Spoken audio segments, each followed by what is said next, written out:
Assalamualaikum dan salam hormat. Menjelang perlawanan bertemu Indonesia Ahad ini, pemain tidak perlu layan provokasi luar kerana ia jelas tidak akan membantu emosi bagi menghadapi aksi terakhir peringkat kumpulan B Piala AFF.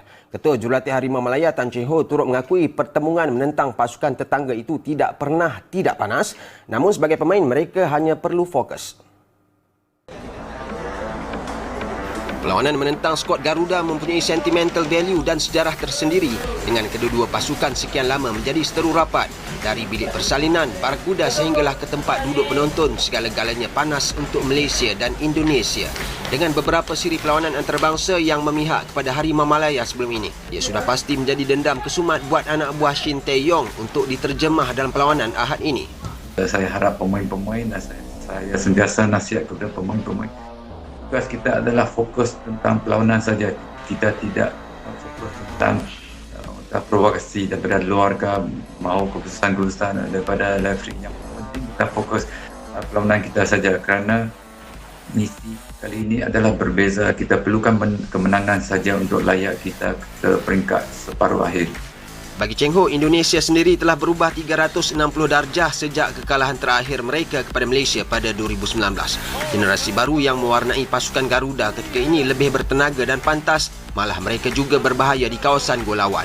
Dengan kemelut kecederaan pemain ditambah dengan penularan COVID-19 dalam pasukan, Cheng Ho berharap kehadiran Dion Pools dan beberapa pemain yang kembali dari bilik kuarantin akan mengubah nasib Harimau Malaya. Setelah tewas kepada juara bertahan Vietnam tempoh hari, Indonesia adalah tembok terakhir di peringkat kumpulan perlu diruntuhkan Malaysia dan hanya kemenangan bakal menentukan langkah Harimau Malaya ke separuh akhir. Sementara itu, pemain tengah Kogi Leswaran menyifatkan gol pertama bersama Harimau Malaya ketika menentang Kemboja menjadi kenangan indah sepanjang bergelar pemain. Kogi kini terus dahagakan jaringan sekaligus memasang misi untuk meledak ketika aksi terakhir menentang Indonesia Ahad ini, seandainya menjadi pilihan Tan Cheng Ho. Pertama tu memang amat penting dan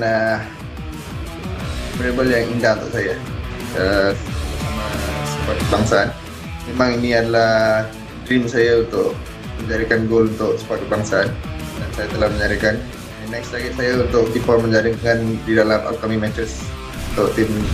Meskipun masuk sebagai pemain gantian, Kogi berjaya membuktikan kemampuannya selepas meledak satu gol menentang Kemboja dan melakukan satu assist ketika bertemu Laos. Sementara itu, mengulas mengenai kekalahan kepada Vietnam, beliau darakan sepasukan enggan patah semangat dan bertekad kembali bangkit menjelang pertemuan hidup mati menentang skuad Garuda. Jelasnya tempoh rehat seminggu dimiliki skuad Harimau Malaya, memberi ruang bagi barisan pemain negara untuk kembali memulihkan keyakinan serta melakukan persiapan rapi.